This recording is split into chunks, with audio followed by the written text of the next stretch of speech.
Nous empilions toute l'aide humanitaire sur un site en rangée, un peu comme dans Hunger Games, si vous voulez.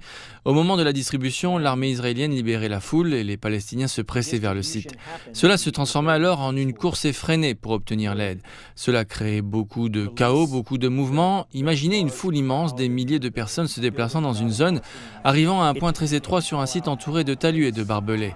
Tout le monde est donc confiné dans ce site, luttant pour survivre. Ces personnes sont affamées, elles sont en train de mourir, elles ont besoin de nourriture, elles se battent littéralement pour survivre, pour obtenir de la nourriture. Puis elles sont repoussées hors du site par les forces de sécurité de UG qui utilisent du gaz poivré, des gaz lacrymogènes et des grenades assourdissantes. Elles tirent également des coups de semonce sur la foule qui s'éloigne. Et tandis que la foule s'éloigne, elle est également prise pour cible par l'armée israélienne qui tire des coups de semonce pour la maintenir dans une certaine direction.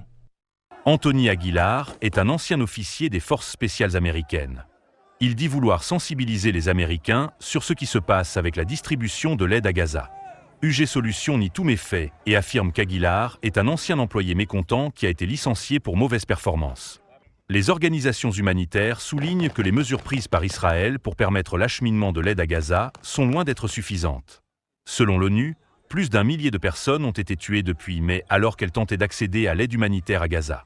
L'armée israélienne a, elle, indiqué qu'elle ne tirait des coups de semonce que sur les suspects qui s'approchent de ses forces.